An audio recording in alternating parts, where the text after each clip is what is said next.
Bonsoir, chères téléspectatrices, chers téléspectateurs. Merci de nous rejoindre sur votre plateau de Zouk Télévision de l'émission Le Kiosque. Et nous allons donc soumettre à leur sagacité quelques thèmes d'actualité préparés par Manuela à nos chroniqueurs que j'ai le plaisir d'accueillir ce soir. Donc je vais commencer par la toute belle Béatrice Bellé. Bonjour Béatrice, bonsoir, comment vas-tu? Ton actualité? Bonsoir à toutes et à tous, bonsoir à mes amis chroniqueurs, bonsoir papy qui me toise déjà. Bonsoir bébé. Bon. Et encore merci à vous de nous accueillir chez vous au moment où vous regarderez l'émission et de nous regarder jusqu'à la fin. Merci encore une fois de tous ces mots d'encouragement. Mon actualité, alors hier soir j'ai participé à une manifestation fort agréable qui s'appelait 4 musiciens nés esclaves. C'était un spectacle conférence. Le groupe, alors je ne sais pas si on voit, mais voilà.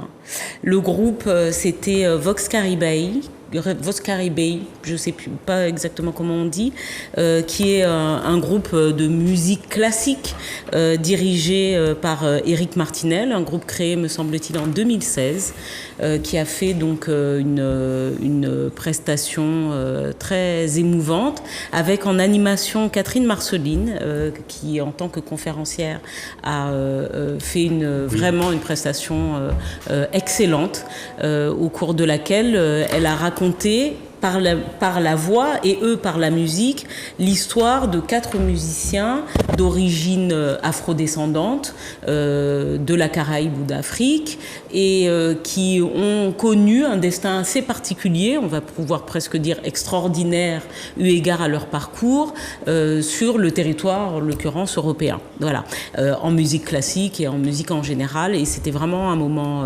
particulier, intéressant parce qu'il y avait à cette manifestation organisée par le groupe Fabre, un melting pot de la société martiniquaise que l'on voit rarement rassemblée. Et puis intéressant parce que le propos de la conférencière était clairement celui de personnes mises en esclavage, esclavagisées, qui ont parfois eu à faire la rencontre de personnes bienveillantes, il faut le dire, et le clou a été la lecture d'un certain nombre d'articles du décret d'abolition de l'esclavage, et voilà, donc c'était assez émouvant comme moment. Et je tiens à saluer Monsieur Martinel, le musicien, qui a également un parcours assez extraordinaire, parce qu'en plus il joue du clavecin, mais qui a un parcours en Europe assez particulier, qui est revenu en Martinique et qui depuis 2016 s'affaire dans sa musique à essentiellement parler en musique de la question de l'histoire de la Martinique, de la question de ces Africains mis en esclavage. Voilà, donc toutes les fois où vous aurez l'opportunité d'aller voir Vox Caribé, il faut y aller parce que en fermant les yeux, on est transporté dans un voyage très intéressant. Absolument, et j'ai eu la chance d'y être, on s'est rencontrés. C'est vrai que Maître Marceline a été très loquace, très éloquente. Et c'est le président Claude Lise, docteur Lise, qui a présenté les artistes. Je ne savais pas, mélomane de musique classique d'ailleurs. Et oui, on a passé un excellent moment. Pour résumer, moi ce que j'ai retenu, c'est que les barrières ethniques, les barrières épidermiques et raciales n'ont jamais été totalement dressées entre les communautés. Et grâce à des mécènes, eh bien, ces personnes, ces musiciens noirs ont pu exceller dans leur art parce qu'ils avaient été accueillis par des personnes bienveillantes. Voilà. Mais c'était vraiment un moment c'est l'histoire de l'universalisme de la musique, quelque part. C'est incroyablement intense, tout à fait. Voilà. Guy Albert Bouffin du Hamel, merci d'être là, bonsoir. Ingénieur social, comme tu aimes à te présenter. Comment vas-tu et ton actualité cette semaine? Ça va. Je veux dire une semaine qui a bien commencé, après une actualité un peu centrée sur notre patrimoine, notre culture. On sort de 22 mai, on a fini un mois de mai. Et on est au 1er juin, je crois. C'est une belle date. Donc, je continue mes recherches sur notamment la question du droit généré par ce territoire-là. mais aussi les discriminations, les problèmes sociaux que rencontrent les ménages, on va dire peut-être socio-économiques dans ces ménages-là, mais aussi l'état de la population sur la confiance envers la presse. C'est-à-dire comment la population aujourd'hui, où on en est dans la presse mainstream, est-ce que le message est encore crédible, est-ce qu'en fait ils accèdent et on est un peu l'état du complotisme. C'est un ensemble d'indicateurs que je suis depuis déjà quelques mois maintenant, qui donnent des résultats un petit peu encourageants, mais on voit que la population commence un petit peu à revenir sur une prise de conscience qu'on ne peut pas tout jouer dans le complotisme non plus, et qui a aussi un intérêt. Je ne crois pas que la pédagogie fonctionne, et pas que la nôtre, mais de manière générale, le travail qui se fait sous le terrain, mais y compris par les syndicats eux-mêmes, un travail très pédagogique, très poussé, où contrairement à ce qu'on pourrait penser, où les gens deviennent radicaux, etc., on a des personnes qui commencent à réfléchir, à pouvoir s'exprimer dans le débat public, et puis à croire qu'il existe un droit, même s'il faut encore perfectible, mais qu'il existe quand même. Ce qu'on retient, c'est que 4 personnes sur 6 vont classer les choses comme ça. L'économie d'abord, donc comme quoi ça inquiète, et même dans les couches populaires où on a des personnes qui sont économiquement fragiles, l'économie est un sujet pour eux. Parce que c'est la vie chère, c'est l'économie à travers tous les thèmes d'actualité que nous voyons, l'économie prend du sens. Le mot social ne sort pas forcément de la bouche des personnes, ils parlent de problèmes économiques. Ouais, c'est l'argent, c'est la crise du porte-monnaie, l'emploi, l'économie devient comme quelque chose dont on parle maintenant dans les ménages. C'est assez inédit. La santé en deuxième position, une certaine anxiété, et en troisième, la sécurité. Voilà les 3 mots tels classifiés. Ce que je peux dire aujourd'hui, c'est que on est un peu éloigné maintenant des théories qu'on avait à l'époque de la crise Covid, où il fallait vraiment rentrer dans toutes sortes de choses un peu déconstruites, moi-même totalement ne reposant sur aucune vraiment base réelle. La population se reconstruit autour de valeurs, et comme je vous disais, c'est la grande nouveauté, c'est qu'aujourd'hui 43% des personnes d'une catégorie, celle que j'analyse, ce sont des personnes qui sont dans la précarité. À 43% maintenant, le mot économie fait partie dorénavant de leur vocabulaire. Tout à fait, très bien. Merci beaucoup. Économique ne va pas sans social d'ailleurs. Hein, oui, mais... Ceci étant dit, effectivement, en tout cas, il le prononce maintenant. Tout à fait. Par rapport aux réseaux sociaux, le bilan a été tiré. 2 conséquences. Premièrement, la radicalisation. Les réseaux sociaux avec les bulles de filtre. On cherche des choses qui nous confortent dans nos opinions et finalement on accélère un petit peu dans le sens de la spirale vicieuse et on se conforte dans nos erreurs. Donc premièrement la radicalisation et deuxièmement les fake news. Bon enfin bon, ça c'est pas le thème. Mais deuxième élément, pour confirmer ce que tu as dit à propos de l'argent, j'ai vu, Michel Branchi va le confirmer, que l'inflation est passée de 6,1 à 7% entre mai et juin 2023. Donc on n'est pas sorti de l'auberge. Michel Branchi que j'accueille, rédacteur en chef du journal Justice, communiste un jour, communiste 2 jours, j'aime bien cette formule pour le taquiner. Bonjour, bonsoir, merci d'être là. Comment vas-tu et ton actualité? Mais mon actualité est 2 points. Le premier point, c'est un point, nous avons fait la clôture de la saison sportive dans le domaine du karaté, dimanche dernier, avec une manifestation assez originale où se sont affrontées différentes disciplines, le karaté, le krav maga, le kung fu et le viet vo dao. Bon, c'est une manifestation intéressante qui, avec quelques difficultés, mais parce qu'il a fallu adopter des règlements assez particuliers notamment pour les disciplines de combat. Mais en fait, c'est un succès. Et donc, faut féliciter la Ligue de karaté pour avoir fait cette innovation. Bon. Et puis ma deuxième actualité, c'est que j'ai été invité par notre confrère Martinique Première à une émission sur la vie chère où j'ai eu comme chroniqueur, comme interlocuteur. Bon, bien sûr, il faut quand même citer les journalistes, les féliciter d'ailleurs sur la manière dont ils ont amené le sujet. C'est Jean-Marc Partier et Corinne Jean-Joseph.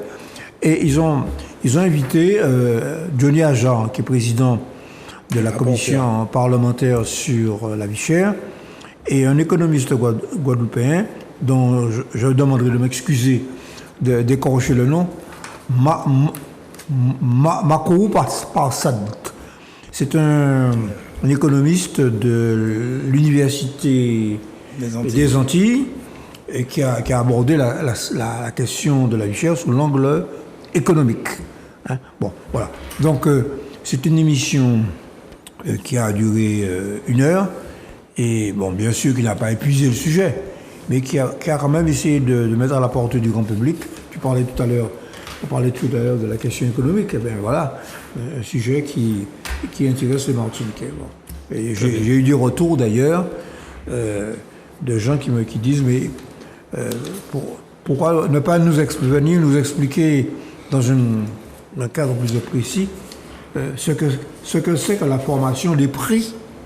Ce que c'est que la formation des prix en Martinique. Bon. D'accord. Et c'est un sujet qui est inépuisable. Très bien. Et dernier chroniqueur, mais pas des moindres, Philippe Saint-Cyr, maître, professeur, docteur, bon, je te taquine. Chercheur. Merci. Qu'est-ce que tu as dit, bébé? Chercheur. Ah oui, je cherche. Absolument. Puisque je cherche. Ton Oui, actualité, absolument. oui. Deux actualités. La première, c'est, je suis toujours sur les textes de Patrick Chamoiseau, là, qui vont être bientôt publiés.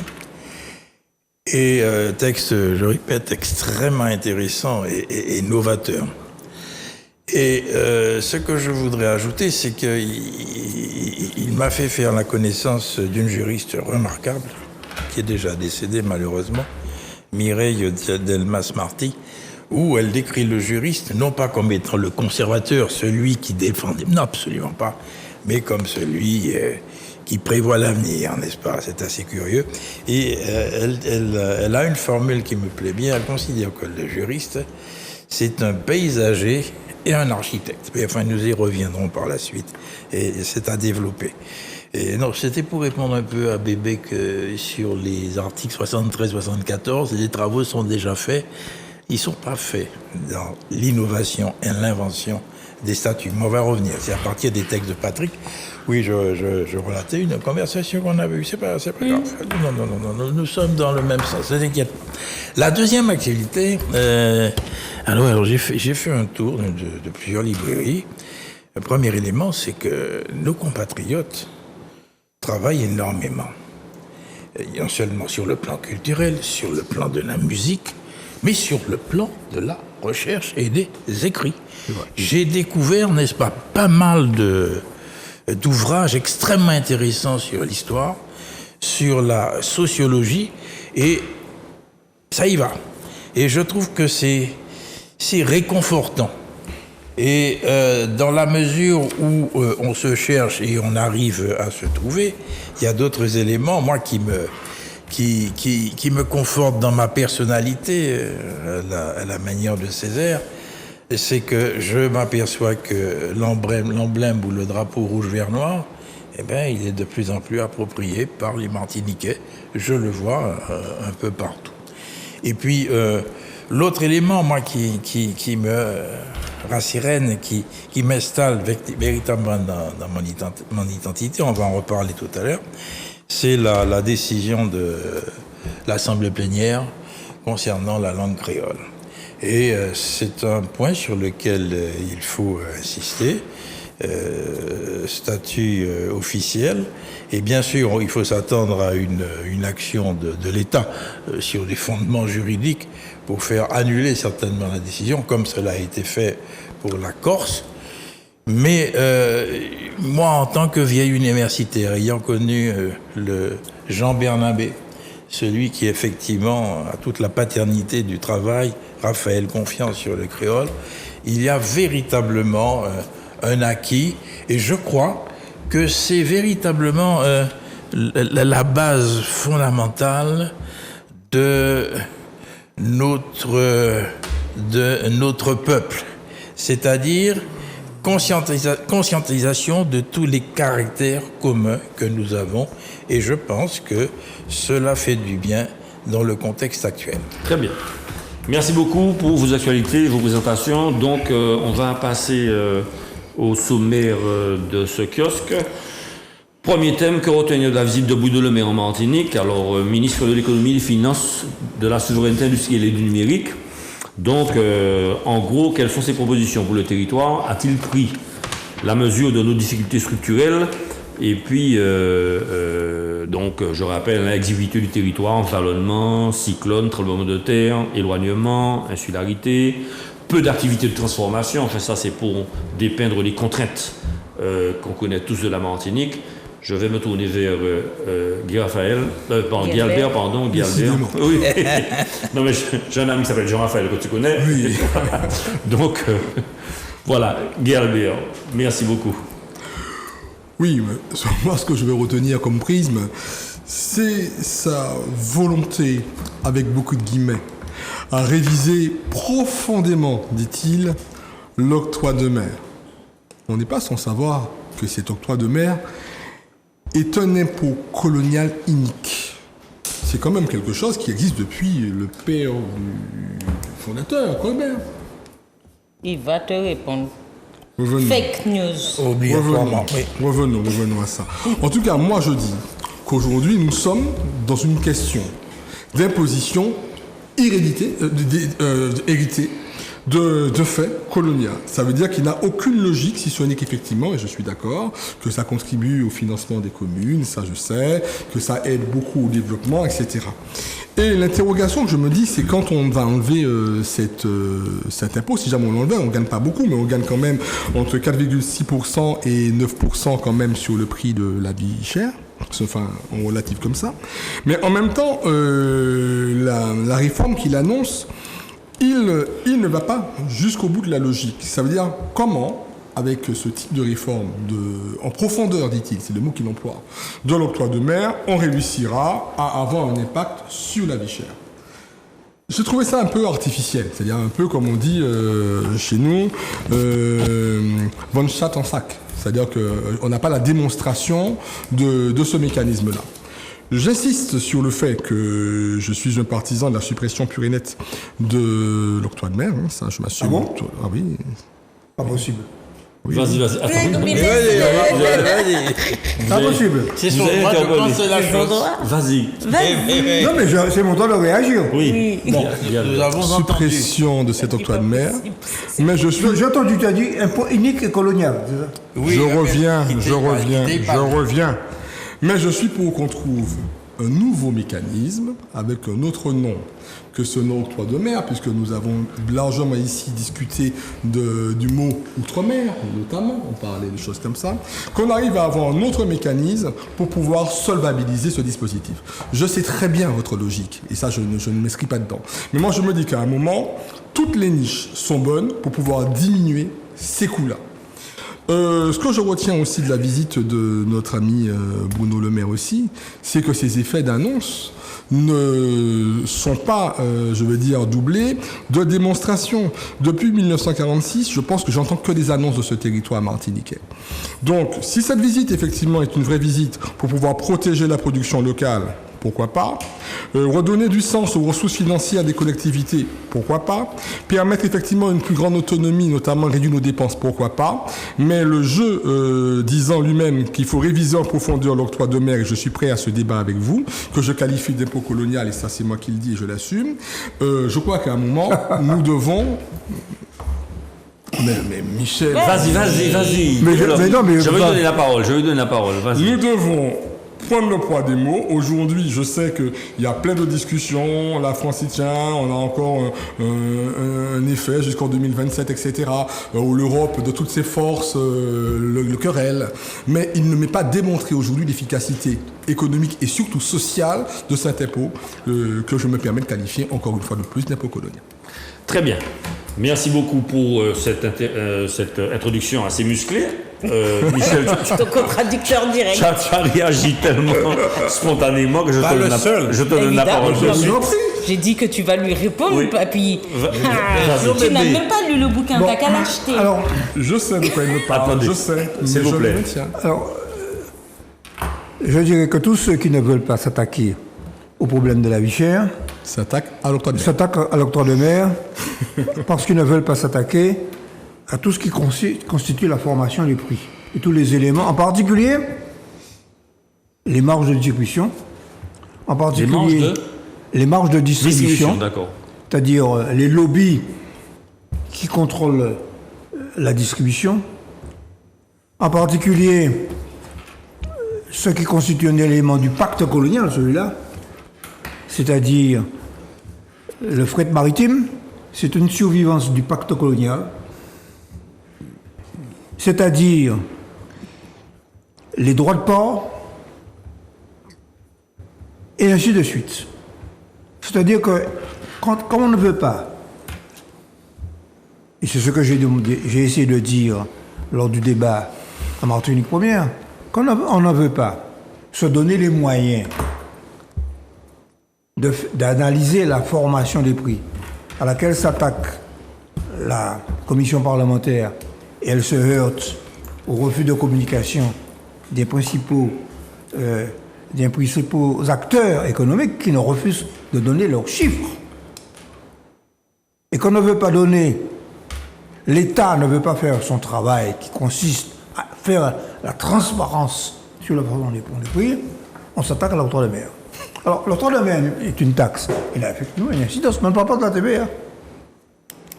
La TVA est aussi une taxe de consommation. Alors, je vais rappeler quand même des évidences. L'octroi de mer, l'incidence de l'octroi de mer qui a été démontrée par une étude de M. Bruno Barca, c'est 4,5%. Absolument. Sur les 4,5%. 6. Bon, par conséquent, ce n'est pas l'octroi de mer qui est la cause du différentiel. Parce que quand on parle de vie chère, on parle du différentiel de prix À 2 chiffres. entre le niveau moyen des prix en France et le niveau... Bon, c'est comme ça. Bon, c'est peut-être assimilationniste, bon, de réduire la vie chère à cela, mais comme l'essentiel des produits que nous consommons viennent de France et d'Europe, faut pas oublier ça. La Martinique est intégrée à l'Europe depuis 1956. Par conséquent, c'est aussi une colonie européenne. Absolument. Bon. Bon. Non, mais quand tu me dis de t'attaquer au fret maritime, mais il faut bien payer ce qu'on importe. C'est quoi? Pourquoi tu parles de pacte colonial vis-à-vis du fret maritime? Le pacte colonial. Alors, le pacte colonial, c'était quoi? Pour le fret maritime. Hein. Oui, pour le fret maritime. C'est-à-dire que la colonie doit acheter ses subsistances, le terme exact, hein, ses subsistances. C'est-à-dire, il n'y a pas question de produire dans la colonie. Les subsistances, c'est-à-dire l'alimentation, dans la métropole, ça doit être transporté sur les bateaux de transport de la métropole, c'est-à-dire à l'époque, la Compagnie des Indes occidentales. Par l'exclusif commercial. L'exclusif commercial, oui. dont l'héritière a été la CGM. Tout à fait, je confirme. Et la CGM est devenue aujourd'hui la CMA-GM. Donc on est dans le pacte colonial. D'accord, très bien. Là, tu l'as démontré, là, tu l'as expliqué. Bon. Et quand je dis qu'il y a un monopole, un oligopole, il y a la Merckx, enfin bon, en gros, c'est un quasi-monopole en ce qui concerne le transport maritime. Oui. On ne s'attaque pas à ça. Et je signale que la réglementation européenne interdit de contrôler le montant du fret maritime et la France ne s'est jamais attaquée à ça. Très bien. Alors, si M. Bruno Le Maire, oui, mais en cas... Si M. Bruno Le Maire, vous êtes attaqué à un élément du pacte colonial unique, il devrait s'attaquer au fret maritime. D'accord. Bon. Là, tu vas rebondir. Hein. Alors, je voudrais terminer. Terminer. Ce qui gêne les colonialistes, c'est qu'il reste encore un petit pouvoir fiscal entre les mains des élus martiniquais. Bon. L'octroi de mer. Mais oui, c'est ça qu'a gêné. Bon, je te redonne la parole. Je pourrais donner après des éléments d'information que j'ai vécu parce que l'octroi de mer donne de l'urticaire aux fonctionnaires de Bercy parce que c'est un pouvoir qui leur échappe. Bon. là, Voilà. je te remercie. Mais qui se redistribue également. Attendez, ne réagissez pas comme ça, on essaie d'organiser les débats. Je voudrais ajouter à ce que Michel disait que l'exemple, c'était qu'on produisait du sucre, mais qu'il était interdit de le raffiner en Martinique. Il partait en France brut, Exactement. il était transformé pour être réexporté vers la Martinique en sucre raffiné. Donc, c'est ça. Hein. Jusqu'au moment où il y a eu le sucre de betterave. Voilà, on a explicité. vrai. Alors, Philippe, vas-y. Oui, alors je vais apporter des explications historiques et qui sont absolument scientifiques. S'agissant du pacte colonial, il faut savoir de quoi l'on parle. Il y avait 4 principes dans le pacte colonial. 1. L'obligation pour la colonie d'importer uniquement de la dite métropole. 2. L'obligation pour la colonie d'exporter uniquement vers la métropole.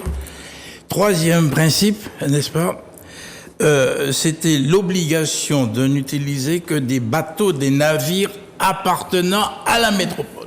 Exactement. Donc là, il y a un mode qui subsiste pour le moment, ce que j'appelle dans le cas d'une situation de non-concurrence au profit d'une compagnie. Bien. Mais je pourrais aller plus loin au niveau des accords de conférences internationaux dans ce domaine. Mais il y avait un quatrième principe. Je suis.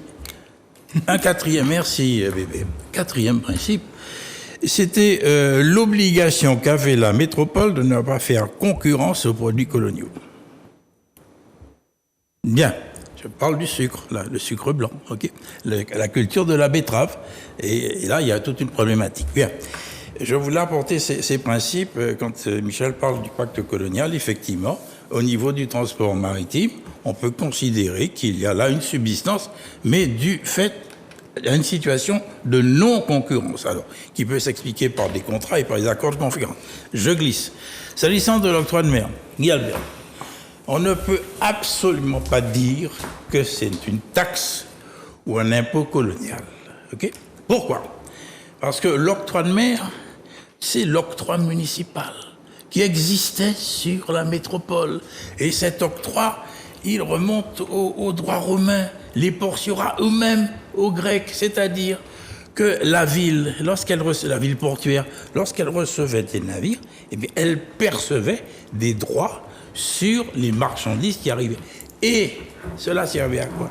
À améliorer la ville. Donc tu avais un aspect, si tu veux, fiscal et de redistribution. Et par la suite, ça s'est développé, tout au long de la monarchie, Louis XII, le Gros, Louis XIV, les barrières d'octroi. Et l'octroi municipal a existé en métropole jusqu'en 1943. C'est la loi Laval qui l'a supprimé pour des raisons, évidemment, elle avait des difficultés de ravitaillement. OK. Et l'octroi municipal, dit octroi de mer, a été créé par nous, Antillais. Nous, Antillais, c'est nous qui l'avons inventé. Il était beaucoup plus simple, n'est-ce pas, de percevoir cet octroi au profit des communes, dans la mesure où on pouvait le percevoir en globalité à l'arrivée au port, l'octroi au port de la mer, l'octroi aux portes de la mer. Okay, et qui ensuite redistribué aux communes. Donc, Colbert, malheureusement, je vais me faire son défenseur, il n'a rien à voir avec l'octroi. Absolument rien à voir. Tu fais allusion, comment ça s'appelle, à ce droit de poids. C'est moi qui l'ai inventé, le droit de poids, et je l'ai trouvé pour faire je voulais faire une thèse et démontrer que ça ressemblait à l'octroi de poids. Le droit de poids, mais Philippe, je te cite. Oui, je sais. C'est gentil. Mais il faut aller jusqu'au fond des choses. Le droit de poids, c'était quoi? Le droit de poids, c'était la Compagnie des Indes qui avait le monopole, n'est-ce pas? Et tu le qualifiais de colonial. Bon, le droit de poids, oui. Pourquoi? Le droit de poids, ça n'avait rien à voir. C'était au profit de la compagnie. Et elle avait comme monopole les instruments de poids, instruments à mesure. Lorsque le colon achetait, il fallait bien identifier, peser la marchandise. Donc c'était le droit de poids qui représentait le service rendu. Okay? Donc c'est bien particulier et ça n'a rien à voir avec l'octroi de mer. Donc j'affirme qu'on ne peut pas dire que l'octroi de mer est un droit colonial. D'accord. Béatrice, et puis ensuite, vas-y Béatrice. Alors, pour revenir, merci pour toutes ces explications. Alors, vous comprendrez qu'en tant que fonctionnaire territorial, même si j'ai un devoir de réserve et de discrétion, j'ai compris, moi, en tant que consommatrice, évidemment, comme tout le monde, la fiscalité peut m'embêter.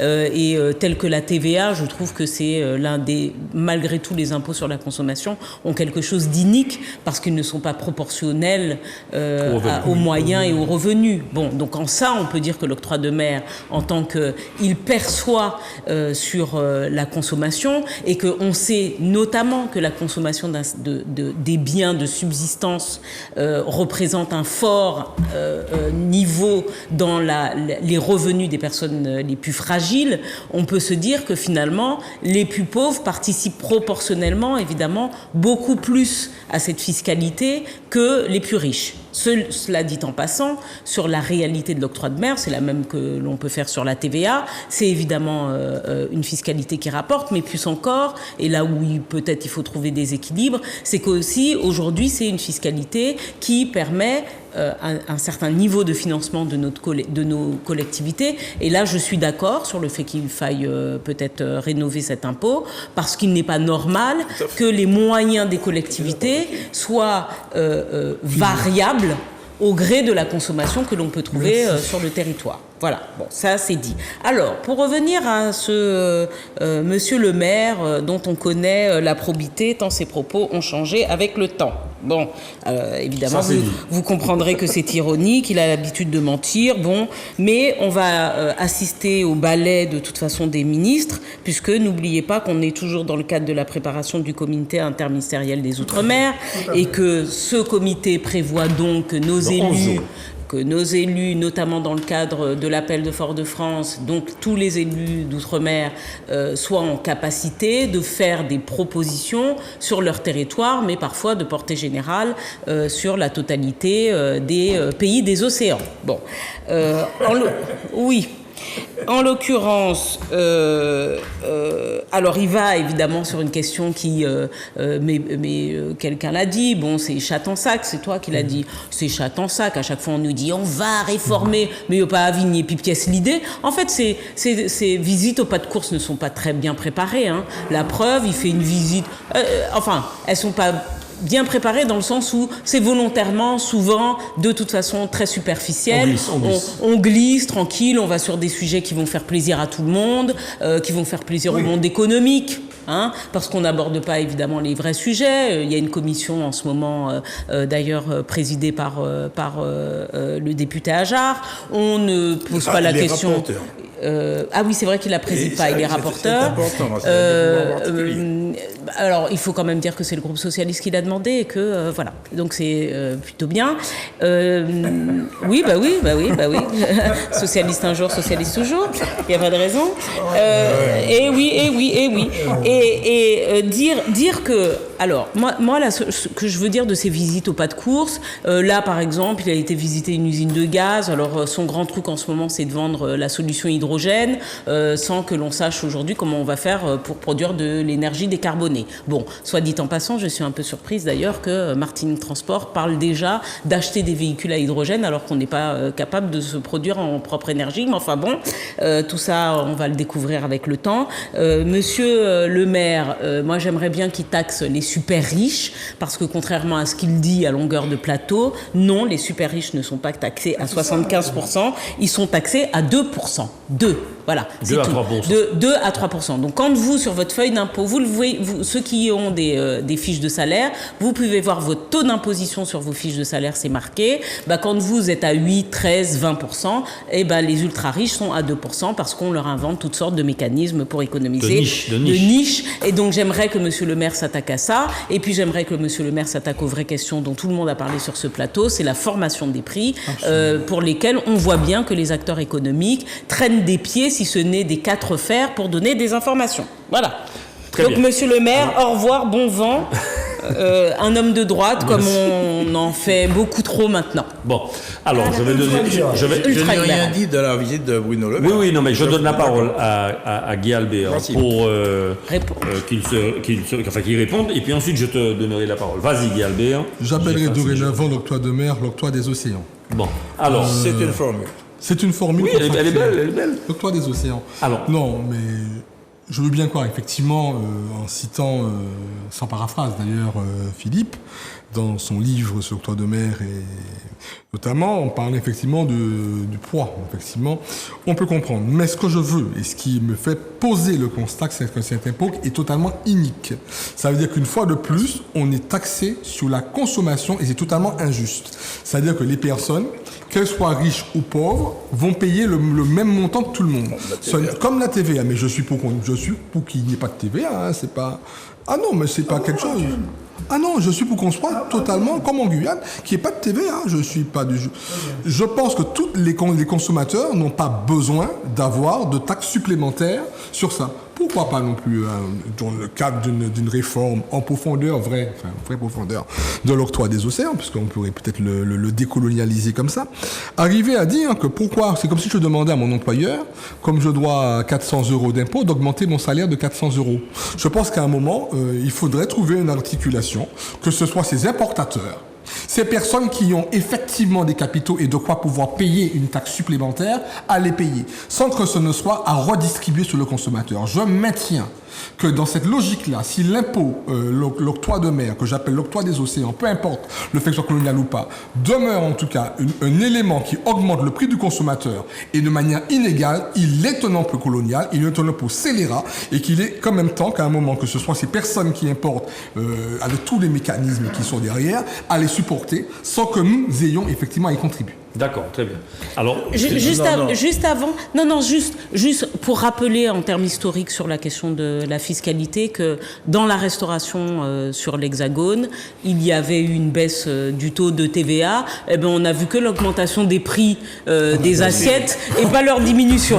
Bon, juste pour dire ça. C'est vrai. Voilà. Oui. Alors, Philippe, oui. Ce que je voudrais dire, et c'est la chose suivante, je rejoins Guy Albert sur un point. Il faut réformer l'octroi de mer tel qu'il est. Il n'est pas suffisamment et véritablement adapté, ok? Donc nous ferons des propositions. Nous sommes en train de travailler sur ce point, ok? Et on en fera. Mais il faut le revoir. Mais moi, ce qui m'a intéressé chez Monsieur Le Maire, je fais pas de politique politicienne, hein? Oui, effectivement, là, il a parlé de l'octroi de mer. Mais il n'a pas, à aucun moment, il n'a parlé de sa suppression. Non. Mais de la réforme. Et il faut la réformer, il faut le refondre. Et je pense que le président Letchimy est absolument d'accord sur ce point. Il faut revoir les choses. Monsieur Le Maire, moi j'étais très, très attentif à ce qu'il est. Je m'occupe de formation professionnelle. Mais il a dit un mot sur l'alternance et la nécessité qu'il y aurait à augmenter le financement de l'alternance, ok? Alors moi j'ai retenu ça, mais ce n'est qu'une promesse d'un ministre de passage, mais moi je l'ai entendu, je retiens. Mais il a profité de son passage pour vous à la CTM, si bien j'ai compris, on a créé un centre de traitement des factures, ok? Donc c'est un élément positif qui permettra, n'est-ce pas, d'accélérer le peuple. Voilà ce que je voulais dire. Mais Guy Albert, la réforme, elle est nécessaire. D'accord, très bien. On ne peut pas la conserver comme ça. Un jour, il faudra qu'on redébatte, hein, parce que bon, c'est très intéressant. Ah oui, il faut ouvrir. Avec des chiffres. Voilà, avec des chiffres. Je suis d'accord. Pas des opinions seulement. Des opinions doctrinales. C'est une hypothèse. Oui. Bien, voyons. On s'est promis de faire tous les thèmes. Donc, s'il vous plaît, pas de dissipation. Deuxième thème, la commission d'enquête sur la vie chère. La SARA ne veut pas se justifier. La SARA ne veut pas se justifier. Donc, j'avais envoyé à Manuela une infographie concernant les prix qui étaient mis à disposition par la SARA au public. Est-ce qu'on peut avoir cette image? Et je continue à commenter. La SARA ne veut pas justifier et donc seul le coupable essaie de se justifier, dit un proverbe arabe. Et donc, si l'énergie est cruciale depuis le début du 19e siècle, Il impacte effectivement le pouvoir d'achat des consommateurs, notamment en Martinique. Et la SARA est un énergéticien, excusez-moi, un énergéticien, je vais y arriver, local anti-Guyane depuis 52 ans. Soit dit en passant, le marché est très petit et c'est une unité de production donc, et de transformation de raffinerie qui a des contraintes par rapport au volume produit justement et ce qui est une contrainte et pas des moindres. Alors j'ai pas vu l'infographie donc j'ai meublé assez. Béatrice, s'il te plaît. Alors juste redire le titre et c'est vrai à Gutscher quand on dit la SARA ne veut pas se justifier. Rappelons sur quoi elle, en l'occurrence, elle veut pas se justifier. Elle a été quand même auditionnée sur la question de la constitution des prix, dont elle précise que elle fait ces fameuses infographies qui permettent de détailler les marges sur un litre fait par les uns et les autres. Ce sur quoi elle voulait pas se justifier, c'était sur le fameux lien, vous savez, entre le kérosène, le fameux prix, ce qu'on appelle le prix jet, donc le fameux kérosène, et le lien qui avait été fait avec le prix des carburants, consommateurs, véhicules. Bon, voilà. Alors, donc la SARA dit, attention, on prétend que l'on a augmenté, les compagnies aériennes nous attaquent sur le fait qu'on ait augmenté le prix du kérosène pour pouvoir compenser la baisse qui nous a été demandée par l'État sur le prix à l'époque prohibitif, toujours d'ailleurs prohibitif, du carburant véhicule de tourisme. En l'occurrence, c'est faux. Il y a bien une construction des prix du kérosène et une construction du prix véhicules légers et autres. Bon. Donc c'est sur ça qu'elle dit on n'a pas à se justifier de ça parce que c'est avec l'État que l'on fait les prix, que l'on constitue les prix, blablabla. Bon, donc c'est plutôt sur ça. Et ils disent d'ailleurs qu'ils appliquent le modèle économique fixé à l'époque par le décret Lurel sur, en l'occurrence, là, une capacité qui est celle de l'État de pouvoir administrer les prix. Le prix du carburant est un prix administré. C'est l'un des rares. Tout à fait. Bon, alors beaucoup de personnes... administré, c'est-à-dire qu'il est fixé. Voilà. Voilà, le plafond du prix est fixé. Alors, il faut le préciser. C'est le plafond du prix qui est fixé. Ce plafond est aussi fixé en France hexagonale, alors de différentes manières, mais il est aussi fixé. Là où il y a une différence, c'est que chez nous, tout le monde fixe son prix de vente au plafond. En France hexagonale, parfois, on le voit, par exemple, dans certaines stations essence, vous voyez des 2, 3, 4 centimes. Alors, c'est des effets de groupe, c'est des effets aussi de baisse de marge, parce que, par exemple, quand vous avez une station dans un centre commercial, eh ben, ça vous permet, en fait, d'attirer, de mettre en place une espèce d'attraction, en fait, un produit d'appel. Bref. Mais enfin, en tout cas, c'est un des rares prix administrés, et étrangement, ça marche bien. Voilà, c'est plutôt transparent et ça marche bien. Bon, donc je ne sais pas si la SARA était un le plus coupable dans cette histoire. Néanmoins, nous, la question que l'on doit se poser, encore une fois, c'est à savoir et comment on va faire demain dans le cadre de notre géographie, parce qu'on est quand même dans cette zone des Amériques, pour pouvoir bénéficier de carburant un peu moins cher, comme nos voisins, Saint-Lucien et nos autres voisins qui bénéficient notamment d'un prix spécial du fait du pétrole, notamment à l'époque vénézuélien. D'accord, très bien. Alors, Guy Albert, ton point de vue? Bon, je pense qu'on a focalisé sur la SARA, mais je rejoins parfaitement Béatrice. C'est-à-dire, je ne vois pas pourquoi. Enfin, pour moi, la déclaration, quand on l'écoute bien, elle était plutôt bien construite, bien correcte. Le mot qui a été vraiment mis en avant, c'était sur un sujet bien précis. Mais là, il n'a pas, pour moi, j'étais beaucoup plus remonté contre cette déclaration de Stéphane Ayotte, rappelez-vous, la fois dernière, où il y avait une sorte d'arrogance, un propos qui était totalement, je veux dire, à la limite de dire voilà, je n'ai circulé, il n'y a rien à voir chez moi, je ne vous dirai rien. C'est tout un exercice de la SARA. Et comme l'a rappelé Béatrice, c'est qu'on est quand même dans un prix administré. Oui. C'est-à-dire que la SARA ne fait pas ses prix. C'est pas un plancher. c'est un plafond, c'est-à-dire on peut faire moins bas, mais bon, pourquoi pas. Depuis le décret Lurel, on sait aujourd'hui que ces prix-là sont parfaitement encadrés. 2013. On sait comment ils se forment. Et aujourd'hui, pour moi, il y a une transparence sur laquelle je ne reviendrai pas.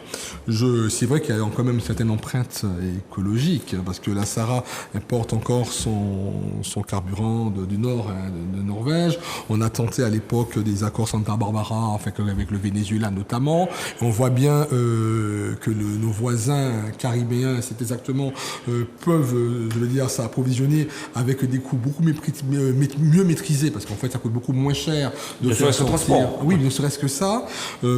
Pourtant, quand on voit comme associé Rubis à 71% et Sol à 29%, excuse-moi, je me dis que c'est quand même un peu plus proche de chez nous que du nord d'une Europe. C'est un choix qui est le leur. Ils parlent de qualité. Quand ils disent qu'ils le font par qualité.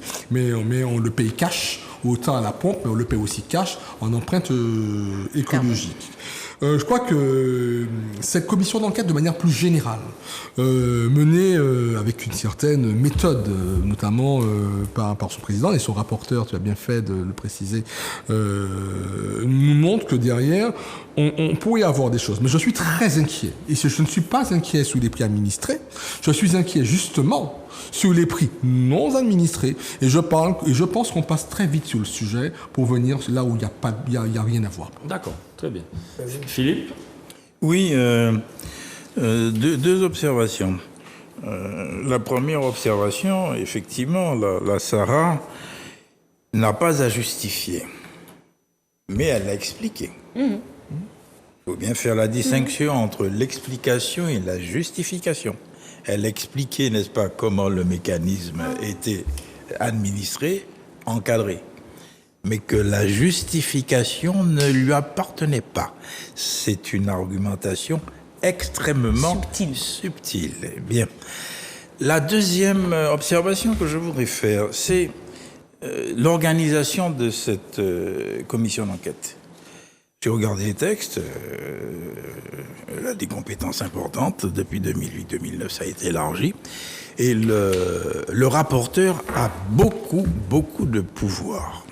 Et je me pose la question, simplement en tant que modeste citoyen, avec la liberté de conscience et la liberté de parole que je préserve toujours, si cette commission d'enquête ne fait que entendre les acteurs qui disent ce qu'ils veulent dire, je ne sais pas sur quoi l'on peut déboucher.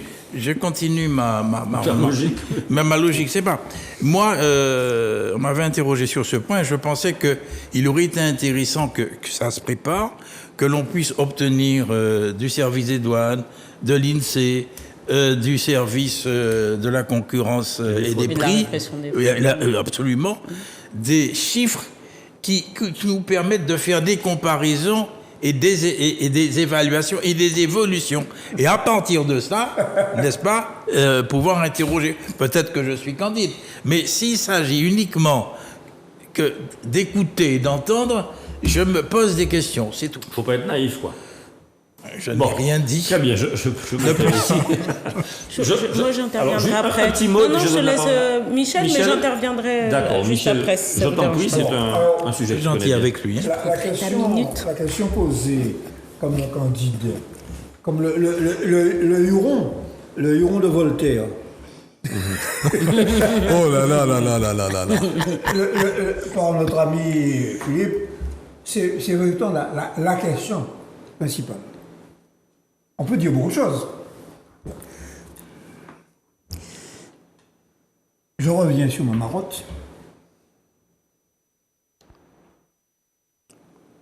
Pour pouvoir discuter de la problématique des prix, il faut connaître la formation du prix. Et pour connaître la formation des prix, Punto Barros. Il faut que l'État joue son rôle.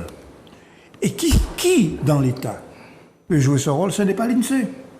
L'INSEE observe l'évolution des prix. C'est là ce qu'on a appelé dans le temps la DGCCRF, Direction Générale de la Concurrence, de la Consommation et de la répression des fraudes, dont c'est le boulot, avec le pouvoir de décortiquer les prix. Bien. Par conséquent, ça c'est une première observation. Alors, effectivement, Béatrice a eu raison de souligner que les prix sont encadrés. Alors, le décret Lurel a un peu modifié, mais c'est une réglementation ancienne. Pourquoi? Parce que, avec la libération des prix, je fais un petit peu un retour en arrière. Chirac, Balladur ont libéré les prix en 1987. De 1945 à 1987, on a vécu en France sous un régime de contrôle des prix. 42 ans, oui, tout à fait. Bon. Par conséquent... Alors, explique pourquoi ils ont libéré les prix, c'est parce que c'était pour que la concurrence favorise la baisse des prix. Alors, philosophiquement, c'était comme ça. Alors, l'idée, c'était que la concurrence suffisait pour réguler les prix. Voilà. L'offre et le marché. Sauf que, on a appliqué ça dans des territoires insulaires où, par nature, le niveau de concurrence est faible. Sinon inexistant. C'est-à-dire qu'il y a des oligopoles. Dans un secteur donné, comme la distribution, par exemple, il y a 2-3 groupes qui existent, mais qui se mettent d'accord.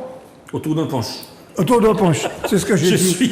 C'est ce que j'ai dit effectivement lors de l'émission Martinique Première. Bon, je vais pas m'étendre sur ce sujet.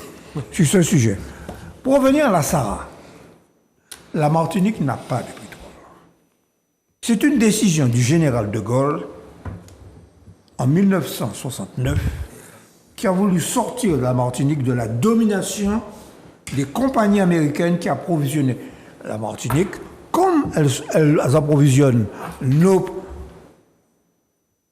pays de la Caraïbe qui sont sous la coupe des compagnies américaines. Il y avait aussi la lecture géopolitique du général. Mais oui. Bon, par conséquent, on a créé la SARA, pour sortir de la domination des compagnies américaines, Exxon, Shell, etc.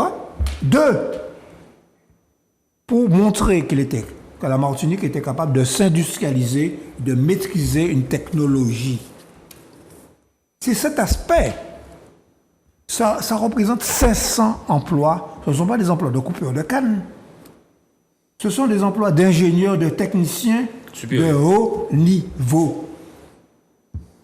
OK? D'accord. Bien. Autrement dit, aujourd'hui, comme ils sont en situation de monopole, eh bien, l'exception, comme l'a dit Béatrice, ça a été de maintenir une réglementation des prix dans ce secteur. Bon. Et dans ce secteur, les marges sont réglementées. Je ne vais pas entrer dans les détails, mais enfin, je vais quand même... Tu nous as transmis la structure des prix. Je veux quand même qu'on sache que dans un prix, d'abord, l'intérêt de la réglementation des prix. Alors que M. Bonneau, le maire, en est à demander aux industriels de bien vouloir répercuter la baisse des prix des matières premières à la distribution, ici, elle a été répercutée. C'est-à-dire qu'on vient de vivre aujourd'hui, le 1er juin, une baisse de 8 centimes. Pourquoi? Le prix du pétrole a baissé. L'administration l'a répercuté. Tout à fait. Bon, par conséquent, vous avez le samplon. Eh bien, le samplon, la collectivité, il y a 60 centimes qui se répartissent entre la taxe sur les carburants et l'outre-mer. Vous avez la distribution, vous avez 19 centimes. Tant marge de gros, marge de détail, je ne rentre pas dans les détails. Et vous avez la rémunération de la SARA. 3 centimes. 3 centimes. Voilà. Et vous avez le raffinage, c'est-à-dire la technologie, 22 centimes. Et la matière première, 76 centimes. Autrement dit, comme la matière première a diminué, eh bien on a répercuté à la baisse le prix du super. Voilà. Donc voilà ce que c'est. Alors, ça ne supprime pas l'inflation. Je t'interromps, Béatrice va... Mais ça s'appelle la régulation Très bien. des prix. Voilà. Béatrice. Alors, juste dire, là où il n'y a pas de justification, c'est que la SARA ne justifie pas les 22 centimes de coût, n'empêche, par litre. Elle le justifie auprès de la direction de la concurrence. Voilà. Elle donne ses prix, d'accord. Elle justifie avec, sur place et sur pièce avec les... Je peux me permettre d'aller un peu plus loin. Alors, juste pour ne pas prendre trop de temps sur ce débat, et on a compris en tout cas que la SARA était une exception. Revenons sur peut-être la question quand même de cette commission. Vous vous rappelez que je vous avais dit, c'est une commission d'enquête où on va encore se rendre compte qu'on balade les gens. Vous vous rappelez, vous m'avez dit, oui, c'est bien qu'il y ait une commission et tout ça. Encore une fois, on arrive à cette difficile conclusion qui est humiliante quand même. Compte tenu du pouvoir des commissions d'enquête parlementaire. C'est super humiliant. C'est-à-dire que vous avez des industriels, notamment, et de la grande distribution, notamment martiniquaise, qui viennent rire au nez de nos élus. Absolument. D'accord ? En disant non, ça j'ai pas envie de donner, puis d'ailleurs je suis pas le seul à pas donner, donc ça m'intéresse pas. C'est-à-dire que Michel le dit, le plus important pour comprendre est-ce qu'il y a des marges trop importantes ou pas, c'est que vous puissiez donner les factures pour dire voilà, sur ça j'ai ça, sur ça j'ai ça, sur ça c'est tel coût, sur ça c'est tel coût. Quand vous faites un plan de surendettement, quand vous demandez à la Banque de France de vous aider, par exemple, quand vous êtes dans une situation difficile, toutes vos factures, tous vos centimes, vous devez les justifier. Et quand là, ça constitue l'usage des revenus. Mais pareil, la constitution des prix, c'est donner des éléments véridiques. Et même lorsqu'on a accès aux éléments, parce que c'est ça le pire, même lorsqu'on a accès aux éléments, on se rend compte que le millefeuille qui constitue des prix, puisque, et ça, je tiens à le dire parce que j'ai entendu 2-3 petites choses et lu 2-3 petites choses. Oui, nous sommes obligés aujourd'hui de faire des auditions à charge. Qu'on le veuille ou pas, nous sommes obligés de faire des auditions à charge. Parce que quand on a 45%, parfois 200% de différence entre le prix pratiqué en hexagone et celui pratiqué en Martinique, on est quand même obligé de se poser de la question de savoir qui mange gras et puis épais. Donc, on ne peut pas demander aux élus qui font ces auditions-là d'être bienveillants avec un système à la base qui n'a pas qui n'a pas pour finalité d'être un système altruiste. D'accord, voilà. Très bien. Non, Un mot, et puis... Quand on ne donne pas la décomposition des prix, on dit que c'est le contrôle de mer. D'accord, très bien. Alors, Non. Et quand c'est flou... Quand on ne donne pas... Oui, c'est ce qu'il dit. Monsieur le maire est venu ici, il a dit que sur la question des prix des billets d'avion et que la question de la vie chère, il ne va pas prendre des mesures d'encadrement des prix. Et c'est facile de crier haro sur le de mer. Voilà. Très bien. Philippe, tu as pris du retard sur ce sujet. Est-ce que tu veux ajouter quelque chose? Non, rien à Je veux juste rajouter quand même vas-y. que quand je vois un titre comme ça, la SARA ne veut pas se justifier, et qu'il y a une transparence totale de la SARA, je me demande à qui ça sert. Parce que c'est ce que tu disais, c'est-à-dire que derrière, des gens qui viennent se moquer des gens devant une commission, et qui non seulement disent que je ne donnerai pas de justification, mais je n'ai même pas... D'ailleurs, il n'y a pas de sujet... Non, tout à fait.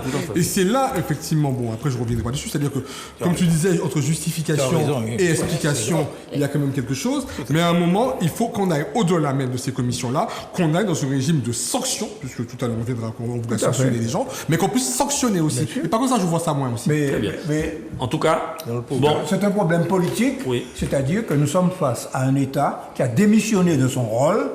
Ils s'en foutent. De son Il rôle. est ultra-libéral. Parce que, effectivement, et quand l'État démissionne de son rôle, ça explique pourquoi il y a des dérapages dans la rue. bon. Alors, un petit mot pour dire, messieurs les administrateurs de la SARA, merci pour votre transparence. Voilà. Autre point, s'il vous plaît. Merci Victorin Lurel d'avoir mis la loi. Oui, voilà, et Victorin Lurel, absolument. Gabriel Attal annonce des mesures contre la fraude sociale en vue de doubler les redressements d'ici 2027. Alors, pour contextualiser... Non, je voulais faire le créole avant, pardonnez-moi. L'Assemblée de Martinique reconnaît le créole comme langue officielle, puis on va passer à Attal après. Alors oui, le créole comme langue officielle, j'ai vécu un moment historique, d'ailleurs, c'est une décision qui a été prise à l'unanimité. Et ma question, elle va s'adresser à Michel Branchi concernant cette décision que ton groupe a suivie. Alors,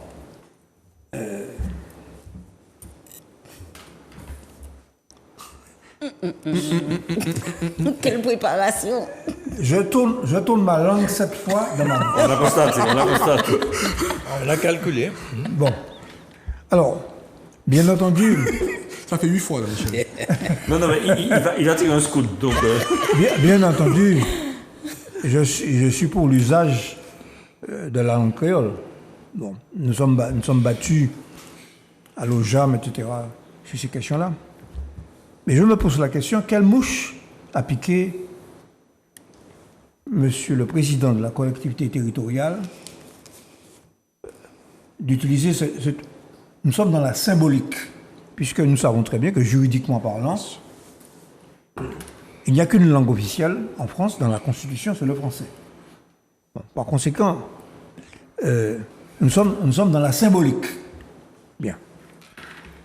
Et la deuxième chose, c'est que j'ai entendu des réactions de beaucoup de gens dans le public, et des gens qui disent qu'une décision de ce type, c'est pas normal que ce soit quelques élus qui prennent cette décision, et que ça aurait dû faire l'objet d'un référendum, comme pour le drapeau d'ailleurs.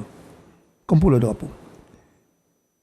Et troisièmement, la dernière observation, c'est celle que j'ai lu une réaction de quelqu'un qu'on ne peut pas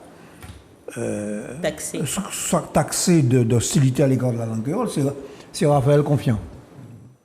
Raphaël Confiant a produit une tribune dans laquelle il explique qu'il ne suffit pas de dire qu'il y a 70% de locuteurs dans la langue créole et que le problème, c'est que pour qu'une langue ne meure pas, il faut qu'elle soit écrite. Qu'aucune langue, dans aucune civilisation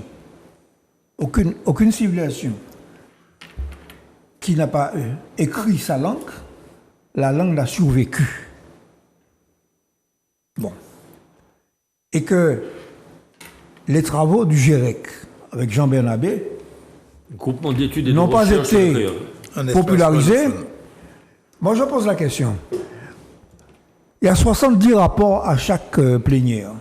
Combien d'agents de la collectivité territoriale sont capables d'écrire les différents rapports en créole? Tout à fait. Donc, ce que je veux dire par là, c'est un débat. Si nous voulons, ce que dit Raphaël Confiant, il dit la chose suivante, c'est que le nombre de personnes qui parlent le créole diminue et que le créole que parlent les gens est un créole de plus en plus francisé. C'est-à-dire que les gens, quand ils n'ont pas le mot qui convient, ils ne trouvent pas le mot dans le vocabulaire ancien, c'est mon cas d'ailleurs. Si tu me demandes de faire une conférence en économie sur l'inflation, comment je vais expliquer le processus de l'inflation, c'est-à-dire la hausse continue du niveau général des prix, qui est un phénomène du capitalisme contemporain? C'est pas simplement la hausse d'un prix. C'est parce que le créole n'a pas encore été suffisamment travaillé, comme la Pléiade. La Pléiade a travaillé le français. Donc, il y a le créole doit accéder à la science. C'est ce que dit dans sa tribune que nous allons publier dans Justice la semaine prochaine, Raphaël Confiant. Bon. Raphaël Confiant fait cette objection. Alors, oui, c'est un acte d'affirmation identitaire. Nous avons besoin d'affirmer notre identité, mais ce n'est qu'un acte identitaire. Alors, tu oublies la dimension symbolique, toi tu es dans la dimension technique et la dimension... Non, je suis dans la dimension où, si nous voulons avancer, si nous voulons construire notre identité, d'accord, il faut construire notre identité sur du solide. Bon, alors, Guy Albert, pardon. Moi, je serais moins tranché avec Michel. Je dis que c'est une décision que j'applaudis. Je crois que ce qui s'est passé, c'est de la symbolique. Hein, je ne dis pas. Mais je crois qu'il y avait le mérite de dire à un moment, même si ça va tomber juridiquement, ça, c'est pas le débat. Ça. Mais il fallait, à un moment, prendre cette décision-là et de dire qu'on respecte quand même 70% de Martiniquais et de Martiniquaises qui quotidiennement pratiquent une langue. C'est vrai qu'il faut peut-être penser de manière académique à la co-alphabétisation, c'est-à-dire arriver créole français comme facteur de réussite, mais pas que scolaire, parce que ce qu'on entend par le créole, c'est aussi l'intégration du peuple martiniquais. Je crois que on est dans un bras de force, un entêtement entre un scandale académique, qui est d'ailleurs le fait de ne pas aller beaucoup plus vite, parce que on est brimé par une constitution que je ne la remets pas en cause, mais je remets en cause sa limitation de cette langue-là, penser comme ça à l'époque, une arrogance politique d'ailleurs, de 7000 km, et une preuve scientifique ramenée notamment par Confiant, mais pas que, disant, et ça c'est aussi glissant, qui dit voilà que tout ce que la relation au monde, les créations de culture, d'identité, etc., transitent par le créole. Quand on regarde Haïti seulement, avec la diaspora, on est à plus de 12 millions de locuteurs. Quand on regarde effectivement toute la zone du monde, mis à part l'Europe, c'est le seul endroit où on ne parle pas, enfin, à part les gens en diaspora. Donc je me dis quand même que cette... De 40 millions. Oui, mais on est donc quand même de quelque chose de fort. Il est passé par une délibération. Il a osé demander effectivement à ce que nous reconnaissons le créole comme langue officielle. Mais je me dis, je fais confiance à des juristes, notamment comme mon ami Philippe, pour pouvoir à un moment trouver, je veux dire, en droit. C'est que dans ces moments qui ne sont pas des moments symboliques, qui sont des moments d'affirmation identitaire d'un peuple, le peuple de Martinique, d'arriver à dépasser des questions qui n'enlèvent rien à la France. Car quand on reconnaît en Martinique le créole comme langue officielle de notre territoire, etc. L'histoire de la Corse, c'est un peu différent. La Corse n'a pas les mêmes choses que nous. On voit bien qu'ils sont passés à côté, mais c'est 130 000 locuteurs, etc. La Réunion avait des tentatives, on voit bien. Mais je crois que le fait qu'il y ait déjà un aspect académique du créole, il faut alors encore aller beaucoup plus loin. Le GIREC, qui n'existe plus en tant que tel, mais qui a donné à l'époque le CAPES créole avec d'autres personnes, qui a investi le champ de cela. Le créole est une langue. Le créole doit faire partie du corpus de réparation du peuple martiniquais.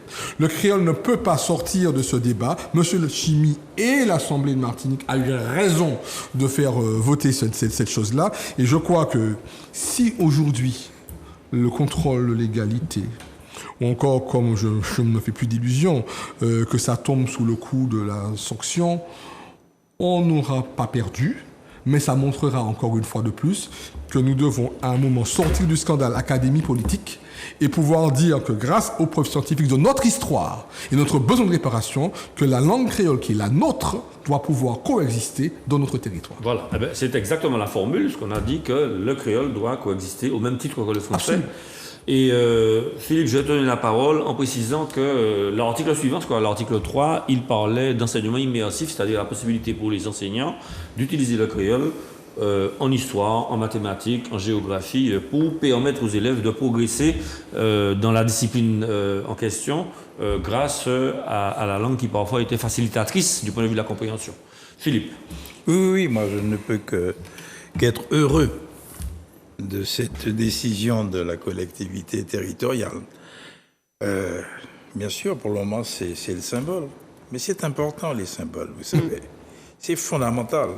Car c'est à partir de ces symboles qu'on peut évoluer dans le sens du progrès.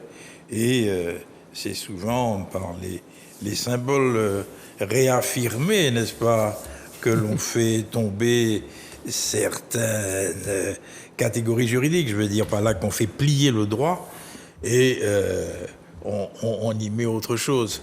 Et là, j'avoue que c'est... Moi qui suis un vieil Antillais et qui est vécu à côté du GIREC avec mon ami et collègue Jean Bernabé, qui a été véritablement l'un des artisans, n'est-ce pas, de la codification du créole dans le cadre du GIREC, le groupement d'espace, c'est de recherche en espace créoléophone, avec Raphaël Confiant qui a fait des dictionnaires. Ils ont fait des travaux remarquables. Et Lambert Félix, mais bien sûr. Et ils ont permis de faire en sorte que notre langue... Là aussi. Hein? L'étang. Oui, mais le grand ponte, c'est Jean Bernabé. Oui. Excusez-moi, mais j'ai vu tous ces combats qu'il a menés. Il n'a jamais lâché prise. Et je crois que on a conforté la langue, on l'a mise en place. C'est une langue régionale. C'est notre culture, c'est notre patrimoine. Et je crois que on devait arriver là. Bien sûr, je pense que l'État va tenter une action. Il n'y a qu'une seule langue, la langue française. Mais ça n'a pas d'importance. Aucune. Ça n'a pas d'importance. Cette langue nous appartient, c'est notre identité, c'est notre personnalité. Bon, mais il faut aller plus loin dans disons, l'éducation et la formation.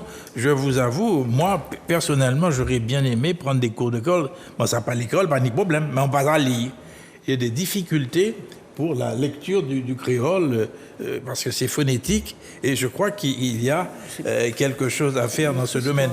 Et cela devrait être beaucoup plus répandu, parce que beaucoup de nos compatriotes ne vont pas pouvoir lire le créole, parce que le créole, par nature, c'est une langue orale. Et il y a effectivement une difficulté, mais il faut aller dans ce sens. Alors, tu parles du créole, entre guillemets, académique. Je dis entre guillemets parce que j'ai eu la chance de croiser un monsieur Ferdinand, qui est donc maître de conférence à l'université, qu'il me pardonne, j'oublie son prénom, pas Malcolm, mais son frère, qui est donc maître de conf en créole. Hein. Et il me disait que la recherche se dirigerait peut-être vers une désacadémisation du créole. Absolument. En ce sens qu'il y aurait possibilité d'écrire le créole avec des unités de sens, des morphèmes et des phonèmes qui correspondent davantage à notre lecture française.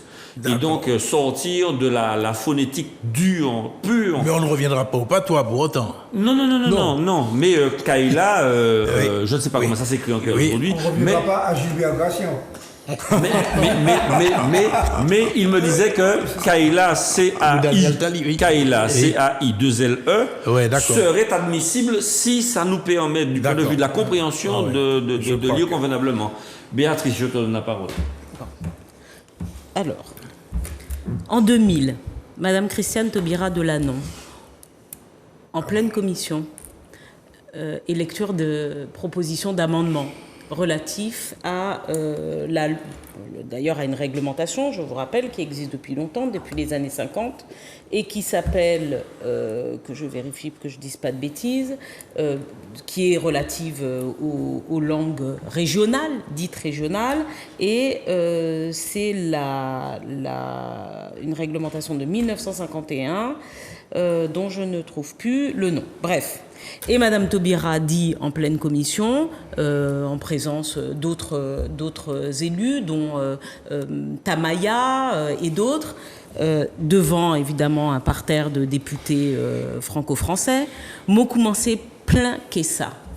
La réalité, c'est qu'évidemment, mot commencé plein qu'est ça. C'est en créole guyanais. C'est guyanais. Et elle a même dit après, miwa ni taigi me mi wifulo flu, c'est en bushinenge, et ça veut dire à peu près la même chose. Mais c'était en 2000.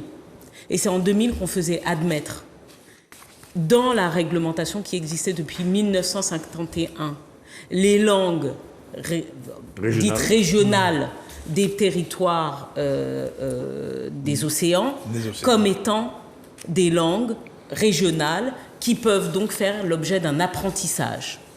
Tout ça pour dire quoi? L'histoire suit son cours. Et je prends souvent cet exemple de nos camarades insulaires corses. Ils ont fait la même chose.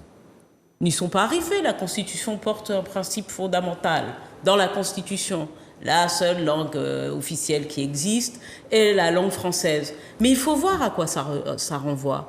Au final, la France se montre très rétive, très peureuse à l'idée que la conception pourtant de leur nation pourrait se faire aussi avec les altérités, et notamment les altérités régionales. Aujourd'hui, il y a beaucoup de linguistes corse, mais aussi breton, du Sud, qui reprochent par exemple aux Français de Paris d'avoir totalement modifié la langue française et d'avoir fait disparaître un certain nombre d'expressions qui étaient pourtant bien utilisées dans la langue française. Moi, je crois que la co-officialisation ne fait pas perdre à la France, si elle est capable de la défendre et si elle la veut réellement, une idée d'un respect, on va dire, d'un intérêt général, d'une nation et peut-être même d'une volonté de chemin commun. C'est très frileux et finalement un peu réac de la part de la France, mais je crois que c'est aussi un héritage finalement un peu de la Révolution française, qu'on le veuille ou pas. Sur la délibération, hein, c'est un héritage. Sur la délibération, écoutez, moi je dis bravo. Bravo parce que nos profs agrégés de créole auront du boulot. Ils vont devoir travailler, même si la délibération, elle va être touchée de nullité. Je ne sais pas si l'agrégation de créole existe. Je sais que le CAPES existe. Au moins, le CAPES. Je ne sais pas. Le CAPES. Je pense qu'il y aura du boulot pour qu'il y ait des personnes, et je crois que vous l'avez dit, mais on n'est pas les premiers à le dire. Hein. Encore une fois, je prends l'exemple des Corses. Je vous invite à aller chercher officialisation de la langue corse, et vous allez voir tous les arguments que nous-mêmes nous sommes là en train d'utiliser. C'est-à-dire que pour qu'une langue vive, il faut qu'elle soit pratiquée, il faut qu'elle soit écrite. Aujourd'hui en Corse, les délibérations de l'Assemblée corse sont traduites en corse. Le président de l'Assemblée et le président de l'exécutif corse tweetent même en corse. D'accord ? Sans que ça pose problème à personne. Alors je crois que les vieilles résurgences, parce que Philippe dit j'ai du mal à lire le créole et tout ça. Mais enfin, faut pas oublier votre époque où on tapait les enfants quand ils parlaient créole dans une cour d'école, où on tapait les enfants quand ils osaient répondre à un adulte en créole. C'était pas la plupart d'entre nous, en tout cas moi qui ai vécu sur l'Hexagone. Je pense que d'ailleurs j'ai vécu dans un peut-être univers privilégié où mes parents parlaient créole. Par contre, c'est vrai que je leur répondais pas en créole. Et j'ai appris le créole au final à l'école avec des amis. Et quand je suis arrivée en Martinique, d'ailleurs, on a cru que j'étais guadeloupéenne parce que mes amis guadeloupéens parlaient plus souvent créole que je ne le parlais. Bref, voilà. Tout ça pour dire, pratiquons notre langue, n'en ayons pas honte.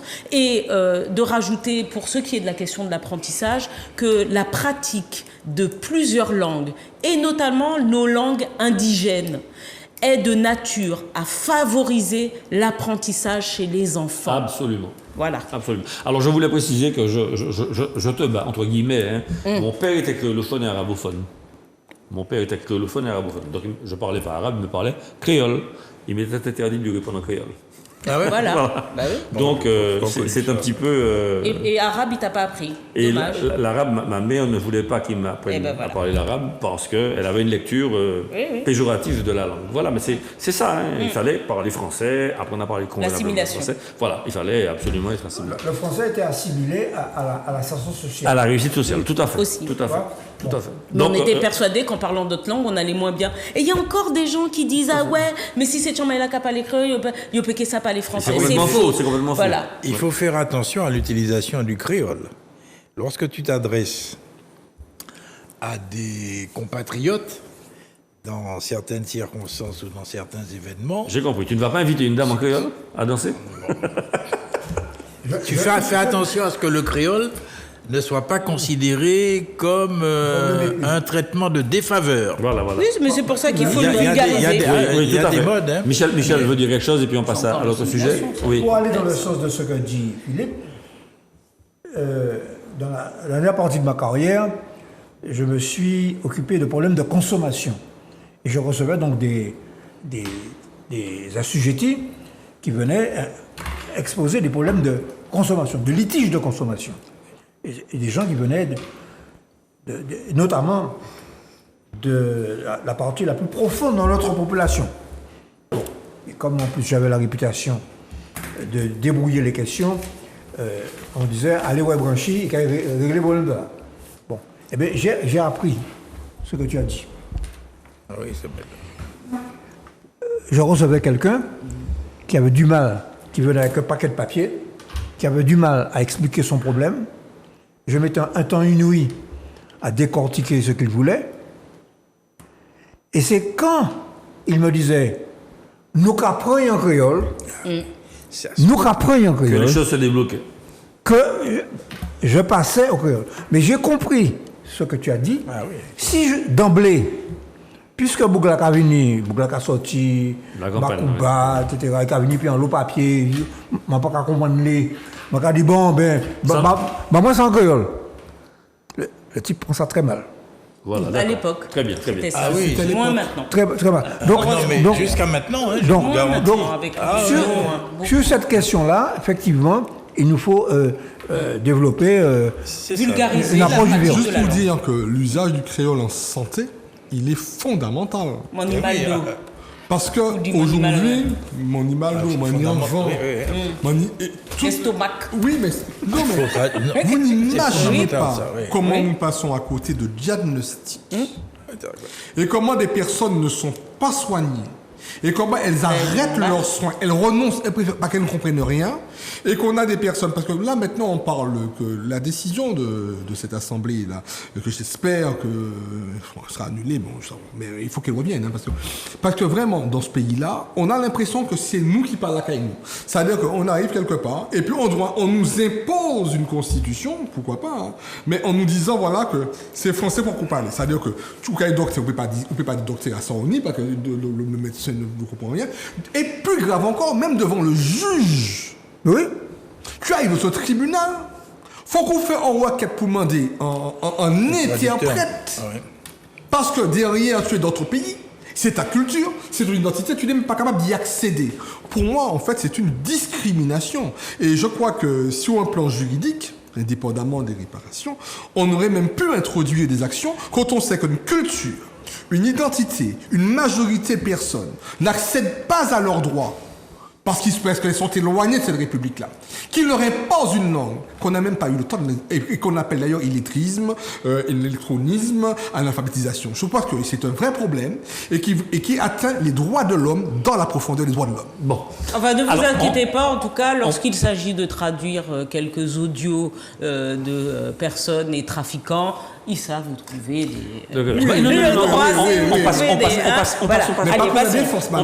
On passe à l'autre thème. Une minute vraiment, hein, concernant Gabriel Attal et l'annonce des mesures contre la fraude sociale en vue de doubler les redressements d'ici à 2027.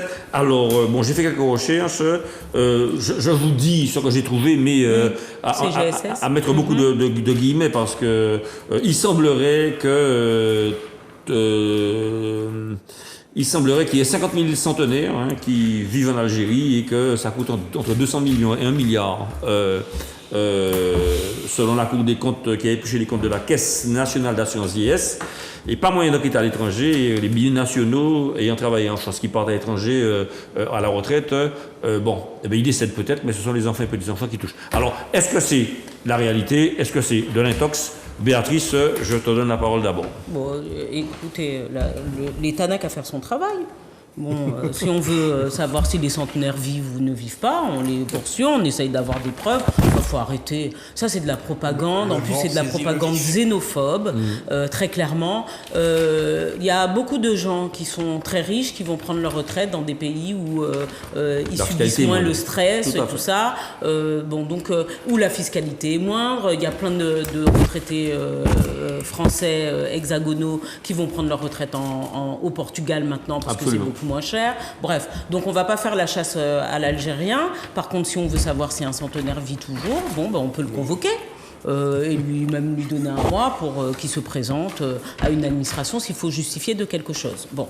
Et puis, moi je crois de toute façon que là, ce gouvernement est en train de marcher sur les plates-bandes de l'extrême droite, avec un vocabulaire, un verbal et une façon de faire qui est là pour satisfaire une certaine population avide de chasse à l'étranger.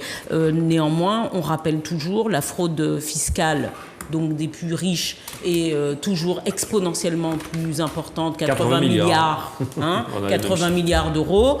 Pareil, quand on annonce des chiffres entre 200 millions et 1 milliard, il faut savoir, parce que ça est le grand écart là. 200 millions et 1 milliard, c'est le grand écart. Donc, messieurs, c'est 500 millions, entre 500 millions et 1 milliard, entre 1 milliard et 1,5 milliard, entre 1,5 milliard et 2 milliards. Mais enfin, entre 500 millions et 2 milliards, ça fait beaucoup. Donc, que l'État fasse son boulot, il est capable de le faire. Moi, j'ai entendu parler, et c'est à mon sens quelque chose d'assez bête finalement, de mettre la pièce d'identité, la carte de sécurité sociale dans la pièce d'identité, sauf que la question est de se poser, et ceux qui ont des cartes vitales sans avoir une pièce d'identité française. Parce que tu peux bénéficier d'une carte vitale, naturellement. D'ailleurs, tu peux travailler en France sans être français. Très bien. Guy Albert, c'est un petit peu ton domaine, la carte vitale et la pièce d'identité. Oui, mais ce n'est pas que ça. Mais je reprends. Il faut combattre le Maghreb par des arguments moraux. Ah ouais, la même personne qui disait qu'il ne fallait pas combattre par les arguments moraux. Ah oui, Pétain, oui. On combat par contre les immigrés par des arguments moraux. Non, il faut être sérieux. Il faut être sérieux. 60 à 80 milliards, c'est ce qui échappe chaque année à la France parce qu'il y a une fraude fiscale sur laquelle il y a une permission totale. Quand je vois aujourd'hui à qui on s'attaque à qui? On s'attaque à des gens qui n'ont même plus de voix. On fait d'une situation totalement cocasse, c'est-à-dire que l'hypothèse, ou une opinion très vague, de personnes qui seraient au Maghreb, centenaires au Maghreb, on ne sait pas où elles sont, etc. Et puis on dit à partir de ça qu'il va falloir toiletter, je veux dire la mauvaise foi, je veux dire l'ignominie morale de Maghrébins, et en leur faisant la morale, on les sanctionne. C'est-à-dire qu'on les sanctionne. Alors, qu'est-ce que dit en fait Gabriel Attal? Il dit en substance qu'on va renforcer les contrôles, très bien, oui. Mais on va, en plus de ça, on va sanctionner. Non, le travailleur social que je dis, on ne fait pas ça. On ne touche pas à la misère du monde. On ne touche pas aujourd'hui à des personnes qui n'ont même plus parce que derrière tout ça, alors à part le racisme, l'aspect xénophobe, et puis on peut séduire de toutes nos forces. Il faut qu'on séduise l'extrême droite d'ailleurs. Il faut qu'on séduise cette extrême droite et on va aller dans son sens. Mais je crois que vraiment, arriver à faire ça, si aujourd'hui on est dans cette logique-là, qu'est-ce que ça cache? Et quel type de sanctions sera mis en place? Et puis bien entendu, quand on va sanctionner ces gens-là, on aura gagné quoi? Et d'ailleurs, pour gagner quoi, on leur a nous-mêmes donné quoi? Rien. D'accord, très bien. Philippe, ta réaction là-dessus? Le juriste que je suis, qu'est-ce que vous voulez que je dise? Messieurs, il y a fraude. Bon, il faut poursuivre la fraude et appliquer la loi telle qu'elle est. Absolument. Je n'ai rien d'autre à dire. D'accord. Michel, magnifique. Non, c'est un vieux serpent de mer, cette histoire de fraude sociale. En réalité, ce qu'on en veut, c'est réduire les droits sociaux. C'est réduire les droits sociaux. La fraude sociale, la fraude fiscale, tu l'as dit, c'est 80 milliards. La fraude sociale, c'est 2,6%. D'après la CGT, moi qui l'ai dit le premier. La fraude sociale, c'est 2,6% de la fraude en général. Mais ce que dit l'adresse, la direction de la recherche, des enquêtes économiques et sociales, l'adresse dit qu'il y a 10 milliards de droits non réclamés parce que les gens ne connaissent pas leurs droits en France. Ça, c'est le vrai problème. C'est un problème, ça. Et les gens qui n'ont pas accès à leurs droits sociaux, c'est-à-dire au RSA, etc., aux allocations familiales, aux allocations logement et compagnie. C'est ça qu'on veut attaquer. Donc, en réalité, il faut mettre les moyens. Il faut mettre les moyens pour sanctionner la fraude fiscale. C'est ça le problème. D'accord, très bien. Voilà. Alors, un thème qui tenait à Emmanuel Granier, je le mets avant et puis on va parler de Coquerel après. Justine Triet, applaudie par la gauche à la fin de son discours à Cannes, la réalisatrice a dénoncé la réforme des retraites après avoir reçu la Palme d'Or. Si la ministre de la Culture a répliqué immédiatement en se disant estomaquée par son discours si injuste, des figures de la gauche ont applaudi son discours. Et finalement, j'ai regardé le financement de la Palme de l'événement de Cannes était à 50% à la charge de l'État. Est-ce qu'on peut accepter de recevoir une palme d'or de Cannes et puis garder son point de vue politique? Béatrice? Oui, et puis quoi encore? C'est pas encore à toi. Allez, vas-y, Béatrice. Évidemment. Et d'ailleurs, quand on tend un micro à quelqu'un, et singulièrement à un artiste, il faut qu'il puisse avoir la possibilité de dire ce qu'il pense. En l'occurrence, les gens peuvent être choqués. Et puis, alors non, elle n'a pas été applaudie par la gauche, elle a été applaudie par le parterre de personnes, d'artistes et notamment qui participent au cinéma, par le parterre de personnes qui étaient là lorsqu'elle a eu fini son discours. Et lorsque la ministre de la Culture a réagi en disant « c'est une honte », honte et tout ça, qu'elle a critiqué le discours qui avait été fait par l'artiste. En effet, un certain nombre de personnes de gauche ont dit non, il faut laisser la liberté, même que je crois que c'est Mitterrand qui avait d'ailleurs dit ça, on va se battre même pour laisser parler ceux qui vont nous critiquer. Mais c'est aussi ça la démocratie, il faut l'admettre. Et moi je crois qu'il y a une tendance quand même de ce gouvernement à ne pas admettre la critique. La réalité, il faut le dire, c'est qu'il y a, alors la Palme c'est bien gentil, tout ça, le parterre, Cannes, c'est bien gentil. Je ne suis pas sûre que ça serve beaucoup les intérêts des plus petits. La question aujourd'hui, c'est de l'accès d'ailleurs à la culture et au cinéma, le financement du cinéma. On a quelques questions d'ailleurs à se poser en Martinique sur la question du financement du cinéma et de la répartition du prix de la place face à la participation que l'on peut avoir, sur la production locale notamment. Moi, j'estime qu'un certain nombre d'artistes ont le droit, notamment lorsque un micro leur est tendu, de dire la profondeur de leur pensée, singulièrement là. L'artiste a dit, cette cinéaste a dit qu'elle trouvait inadmissible que le gouvernement n'écoute pas 80% des Français qui se sont opposés à la réforme des retraites. Merci. Et je suis d'accord avec elle. Merci beaucoup. Guy Albert. Je sais pas. Enfin, je crois que... Je pense pas que quand on donne à quelqu'un une palme d'or, c'est une palme d'or de se taire. Excellente formule. Donc, c'est soit effectivement ce qu'on avait acheté la langue, mais il fallait le dire pourquoi par contrat. Et je crois que ce qu'elle a fait, elle n'a pas dénoncé, elle a donné son opinion, elle a parlé, elle s'est exprimée, on dit ce qu'on veut. Alors, peut-être qu'effectivement, qu'on peut lui reprocher d'avoir été trop prolixe, d'avoir été trop loin, mais trop loin de quoi ? De toute façon, elle s'est exprimée dans la période de trêve des 100 jours. Donc ça compte pas, c'est hors jeu. Allez, voilà, deux points pour toi. Philippe, ton point de vue là-dessus, est-ce qu'on est encore dans un état de liberté de parole ? Enfin, moi, j'y suis. Théoriquement, on pourrait penser que c'est inapproprié, mais pratiquement, je trouve que c'est magnifiquement approprié. C'était un lieu où elle pouvait affirmer de telles choses. Une tribune. Alors, bien sûr, la ministre de la Culture était gênée, elle a fait ce qu'elle a pu, mais cette intervention, bravo, je la trouve magnifique. Voilà. Et toi, Michel ? Bon, bien entendu, elle a condamné la manière dont le gouvernement a traité cette affaire de réforme des retraites. Mais Traite encore, d'ailleurs. Mais il traite encore, puisque on est en train de faire de l'obstruction au projet de loi Lyotte, qui veut abroger l'article 7 de la loi. Bon. Et aux amendements. Mais ce que je veux ajouter quand même un point. J'ai été assez... Moi, la ministre a été estomaquée. Moi, j'ai été estomaqué par les plateaux de télévision qui ont traité ce dossier. BFM TV, LC et compagnie. Ils ont fait la comparaison entre l'exception culturelle française, qui fait que l'État, effectivement, finance beaucoup la culture. Bon, c'est un des États qui finance... C'est vrai. En Europe, le plus la culture. Ça, c'est vrai. Bon, on appelle ça l'exception culturelle française.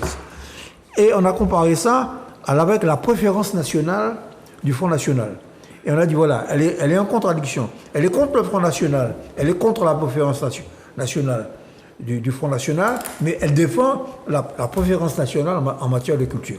Et il y a eu des demi-heures de discussion dans les plateaux de télévision avec de doctes journalistes et interventionnistes pour condamner cet artiste. Bon, c'est là qu'on voit que vraiment il y a une domination de la bien-pensance. Et le conservatisme est encore à l'œuvre. Et il faut dire quand même que la participation depuis les années En Marche à la culture et notamment au financement du cinéma a largement diminué et qu'elle a salué le fait justement que l'histoire de la France, c'est l'exception culturelle française et l'histoire de la France, c'est justement un haut niveau de subventionnement de la culture. Une minute, s'il vous plaît. Il faut lire Madame Bachelot. Une minute. Livre est très Non.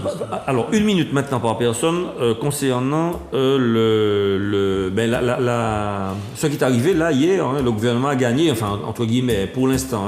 Après 5 heures de discussion dans la commission sur la volonté que Coquerel voulait autoriser le président de la commission des finances.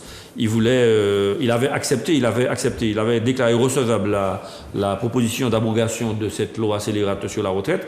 Et puis après 5 heures de débat, après des brouhahas, des disputes, des changements de députés macronistes défavorables à la loi. Non mais c'est incroyable, au niveau de la commission.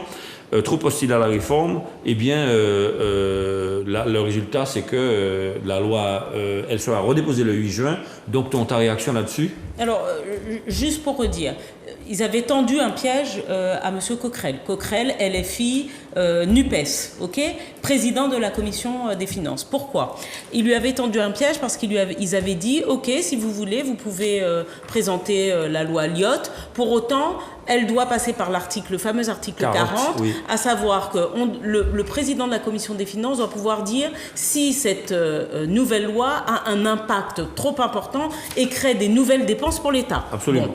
Et donc là, ils se sont dit, piège, il sera obligé de dire que c'est une loi qui va évidemment produire des nouvelles dépenses. Sauf qu'il a fait comme tout le monde a fait, c'est-à-dire qu'il n'est pas tombé dans le piège, et il a fait évidemment de la politique, et il a dit, non, ils ont trouvé les moyens de la financer, puisque ils vont rajouter une taxation, notamment sur les produits de type tabac.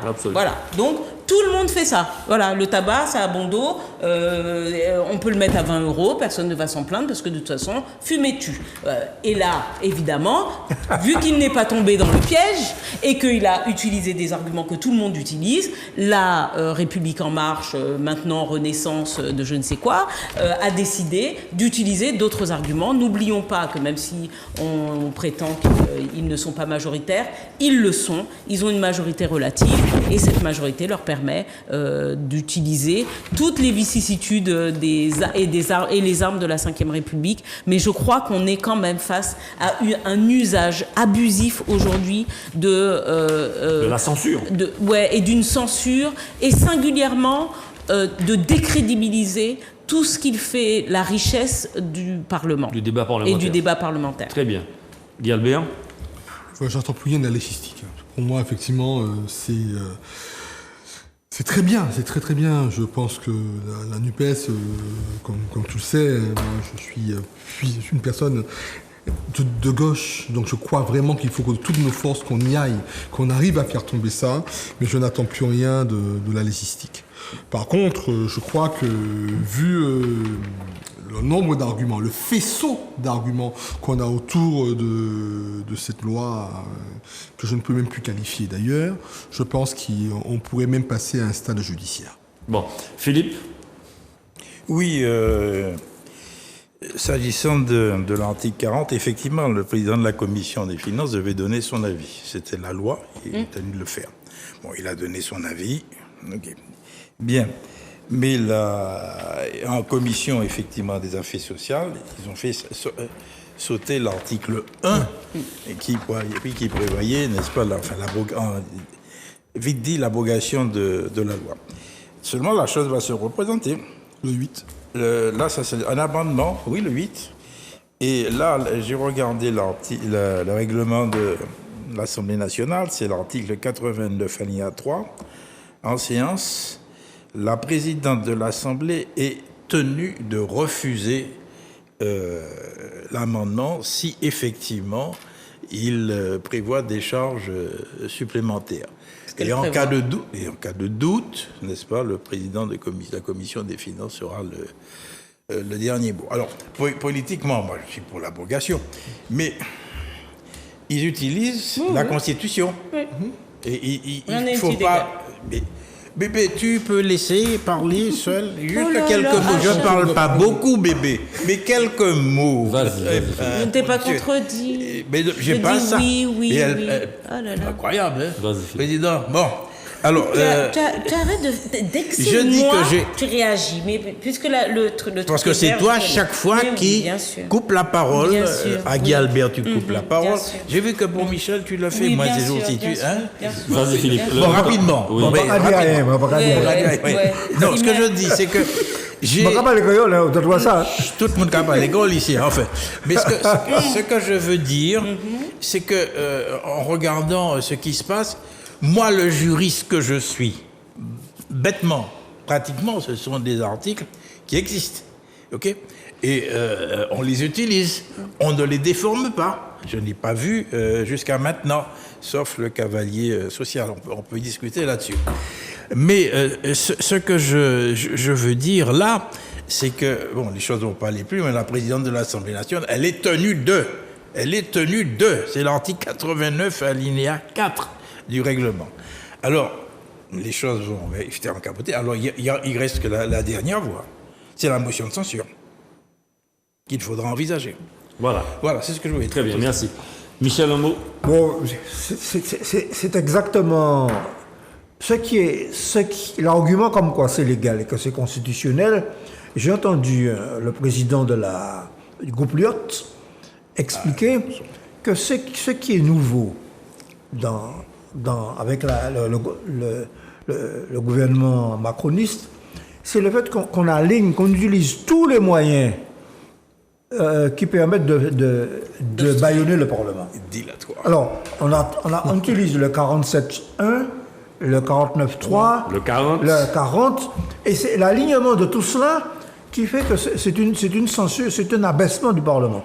Et c'est ce que De Gaulle, je m'excuse, l'article 40, ça a été fait, le fameux article 40. Rappelons encore ce que ça veut dire. C'est une manière d'empêcher un député de faire des amendements dans la mesure où la proposition d'un député peut provoquer des dépenses supplémentaires et s'il ne propose pas des recettes. OK? Bon. Donc c'est une manière de combattre la possibilité d'amender qui existait sous la 4e République. Très bien. Une observation. Un mot. Le juriste va te dire qu'il s'agit là de parlementarisme rationalisé. Voilà. D'accord, très bien. Ouais. Eh bien voilà. Rationalisé. Mais les usagers de ce droit-là je dirais s'expriment caporalisé. Caporalisé, voilà. Le droit sur la couture. En tout cas, c'est madame là qui a regardé nous, c'est monsieur qui a regardé nous, on a fini en créole, on a espéré que créole bonne année va choquer les autres. Nous avons souhaité les autres un bon soirée, un bon week-end, et puis nous allons retrouver les autres la semaine prochaine dans les plateaux Zouk Télévision, et puis ces chroniqueurs là, en les émissions autres là, le kiosque, nous allons souhaiter une bonne soirée, puis à très bientôt. Une belle soirée, puis à très bientôt. Je me fais déjà reprendre parce que mon créole, il n'est pas suffisamment académique. Bonne soirée à tous. Nous allons aller. Nous allons aller.